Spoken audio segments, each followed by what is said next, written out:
Coming up in today's video, ladies and gentlemen, we are going to be talking about a former WWE superstar, one who was recently released, has now found work in MLW. We're going to talk about that, plus a new WWE trademark that could lead to some very interesting plans. And we are going to talk about WWE fans going too far, a WWE superstar sharing a new story. Really, really shameful stuff. Ladies and gentlemen, this is the Ango Show.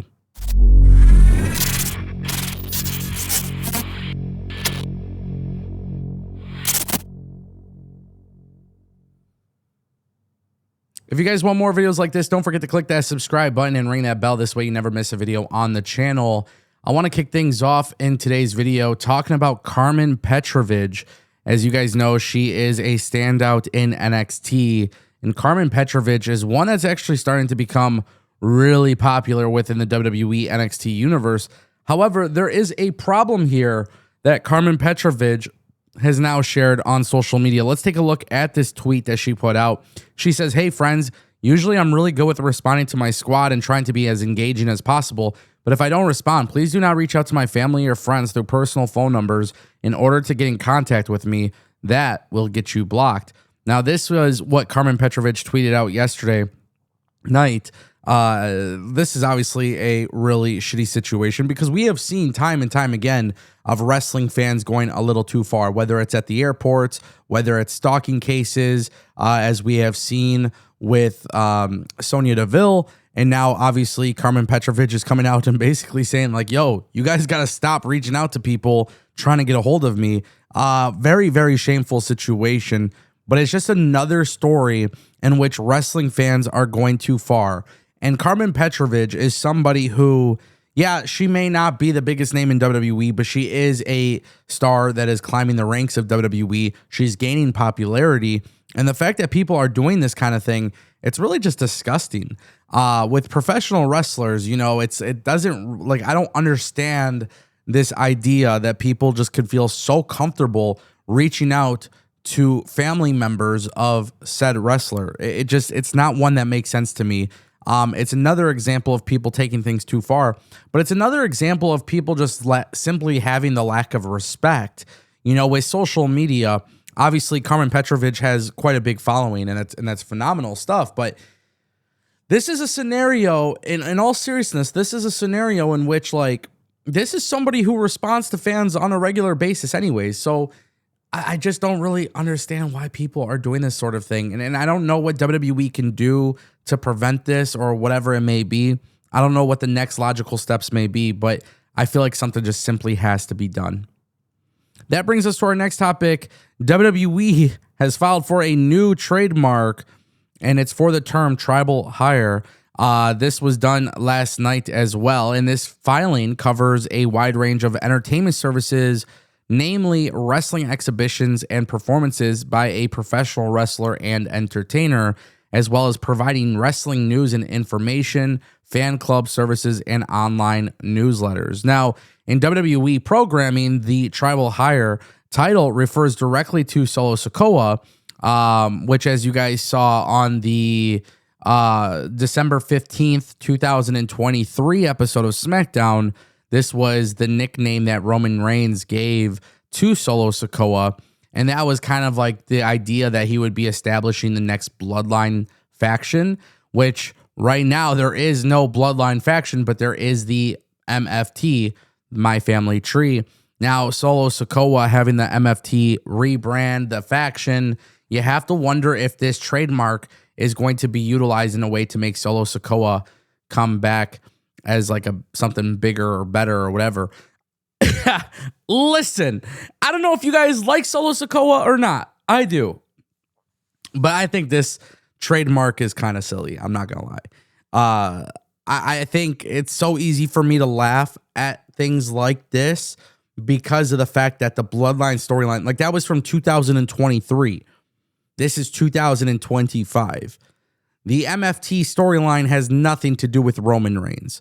So if you're just utilizing this as a nickname for Solo Sikoa, I get it. But how many things are we going to do to create this illusion that Solo Sikoa is this next big thing, right? And I love Solo Sikoa, and I love the MFT faction, In fact, I'm actually very happy with what they're teasing between MFT and the Wyatt Six. This is actually a storyline that I'm very interested in. But maybe WWE should kind of stand back and stand away from this particular bloodline thing. Like, keep this separate from everything we have seen from the bloodline. I think WWE still has more story to tell with the bloodline, but I think that really has a lot more to do with Roman and Jay and Jimmy. And obviously MFT is on SmackDown, so keep them away from the original bloodline. But is there a situation where maybe this version of MFT goes up against babyface bloodline? I think maybe that's a possibility too.